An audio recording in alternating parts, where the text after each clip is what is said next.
Patrick, क्या हुआ? कहाँ खोए हुए हो? कुछ नहीं सर, कुछ याद आ गया था। बड़े उदास-उदास से दिख रहे हो।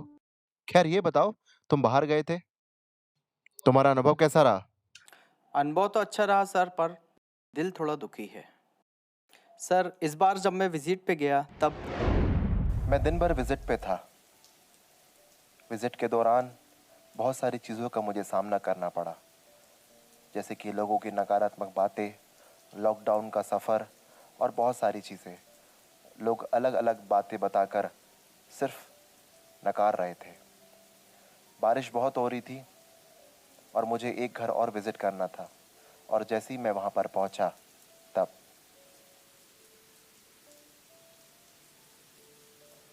हेलो बेटा। हेलो।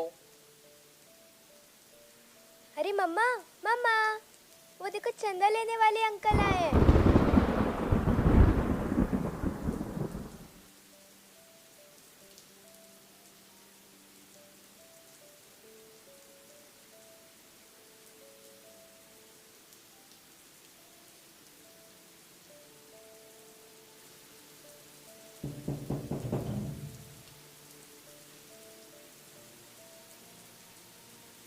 जय मसीह की सिस्टर। जेम्स की। सिस्टर मैं आया, नीचे बच्ची मिली थी, उसने बोला चंदा लेने वाले आए हैं। हाँ तो ब्रदर, सही तो बोली लड़की ने। किसको किसको चंदा दे, कभी वो मिशन वाले, कभी वो मिशन वाले। हमारे भी तो कोई क्षमता है देने की। सब कुछ आपको ही दे देंगे तो हम क्या खाएंगे। सिस्टर, हम तो साल में सिर्फ एक बार आते हैं और अपने लिए नहीं, प्रभु की सेवा के लिए मांगते हैं। ब्रदर, हम भी तो देते हैं ना। अब चाहे उनको दें या आपको दें, बात तो एक ही है ना। कोई बात नहीं सिस्टर, कोई बात नहीं, मैं चलता हूँ। जय मसीह की। जब मैं उस परिवार से बाहर निकला, मेरे दिल में बहुत सारा गम था और मुझे ये लग रहा था कि परमेश्वर, मैं तो तेरी सेवा के लिए यहाँ पर उपलब्ध हूँ। लोग मुझे क्यों इस नज़रिए से देख रहे हैं? कोरोना संक्रमण के कारण लोग डरे हुए थे, घबराए हुए थे। ये बात मैं समझ रहा हूँ, लेकिन फिर भी हम ये क्यों भूल जाते हैं कि हम आखिर है मसीही। सारा दिन विज़िट करने के बाद मैंने सब जगह से एक ही रिस्पॉन्स पाया। कोई भी सहयोग करने के लिए तैयार नहीं था। सबके पास एक अपने आप में कहानी बनी हुई थी। जब मैं उस दिन के आखिरी घर पर पहुंचा, मैं घर पर विज़िट करने गया। सोचा था कि परमेश्वर के वचन की बातें होंगी, मैं लोगों को बीएसआई के बारे में बताऊंगा, पर मुझे क्या पता था कि यहाँ पर लोग भरे बैठे हैं अपनी भड़ास निकालने के लिए। मुझे तो ये लगने लगा कि हम शायद केवल लोगों की कंप्लेंट सुनने के लिए ही इनके घर आते हैं।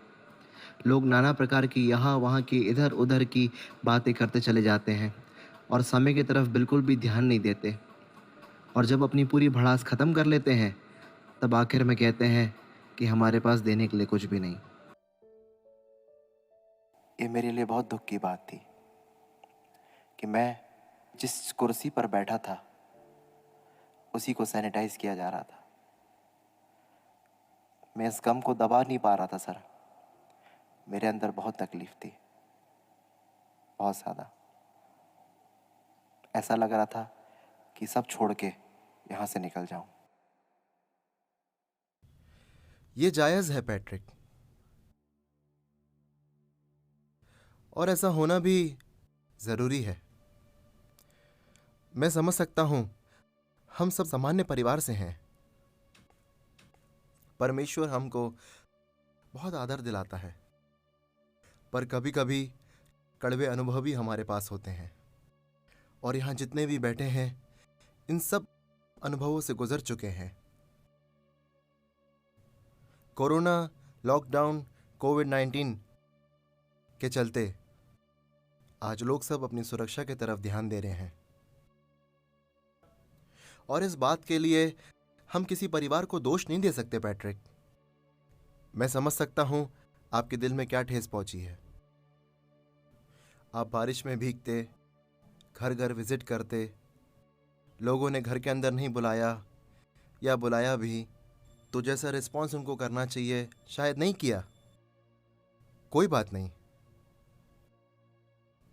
पर परमेश्वर ने हमको प्यार करना सिखाया है। हमें उनके सपोर्ट से उतना मतलब नहीं होता जितना मतलब उनके स्वभाव और उनके आदर सत्कार से होता है।